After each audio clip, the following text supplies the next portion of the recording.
السمك. انا حاطه له كميه سمك كتيره قوي، وحاطه رز سمك، وحاطه كمان حتت سمك. انا هنا يا جماعه ده باقي السمك اللي اتفضل عندي. انا عملت صحفه في الفرن، صحفه سمك فخار او صينيه فخار سمك برضو، وعملت طبعا طاجن رز معمر في الفرن. انا سايبه يغلي شويه وبعدين هدخل الفرن، وده اللي فضل اللي انا هحمره. اهو يا جماعه هو كده تمام ساخن، هدخله الفرن. طاجن رز معمر في الفرن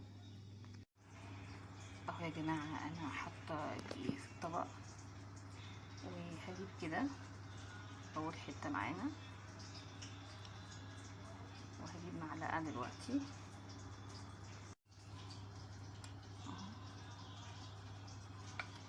ارش كده عليها من فوق. هو يعني هو مستحب ان انا اعمل بايدي، بس بما اني مش عايزه يعني عادي، مش مشكله عادي، اللي مش عايز يعمل بايده ممكن يعمل بمعلقه. مش هتقول لا، الايد عادي والمعلقه عادي، مش مشكله.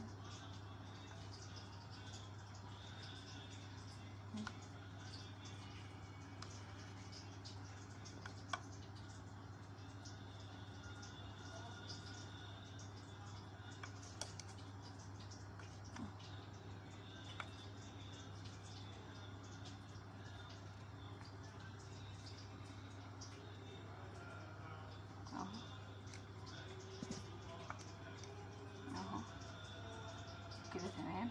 انا هعملهم كلهم وبعدين نشوف. تمام. اهم حاجه اغطي كل حته اللحمه تحت السمكه بالدقيق، لازم تتغطي يا جماعه.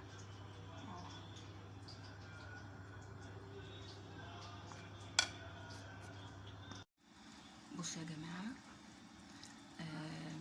الطاجن الفخار اهو، والطاجن الروس السمك بحتت سمك كمان مع الرز المعمر في الفرن اهو، هما الاتنين الفخار وطاجن الرز. كده احنا خلاص، كده احنا خلصنا الحلقة بتاعتنا، بس فاضل بس السمك المحمر، هنشوف هنعمله ازاي مع بعض.